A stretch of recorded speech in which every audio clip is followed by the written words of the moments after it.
In this video, I want to discuss with you how to download apps on your Vizio TV. Actually, the question is not how, but if you can download apps or not.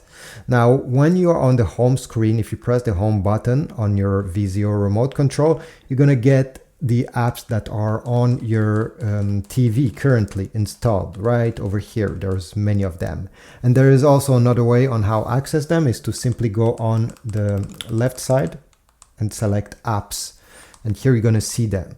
This looks like an app store, right? Well, it's not.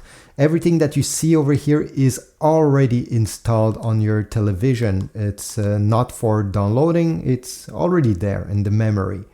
And many people have questioned, how can I download even more apps than the one that you see over here, although there are many?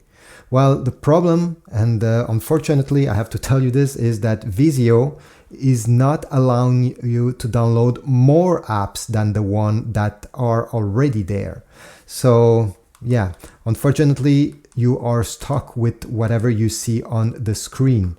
I have searched online if there is different ways on how to do this, and unfortunately I will save you time, you cannot. Fortunately, it comes pre-installed with the most basic apps, especially streaming apps that people are using like Netflix, YouTube, Apple TV, Disney+.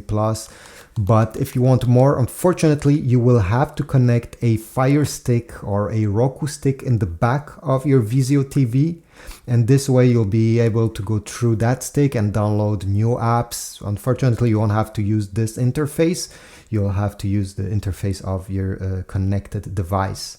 I'm sorry if this deceived you, but yeah, this is how Vizio made it. You're stuck with whatever is pre-installed.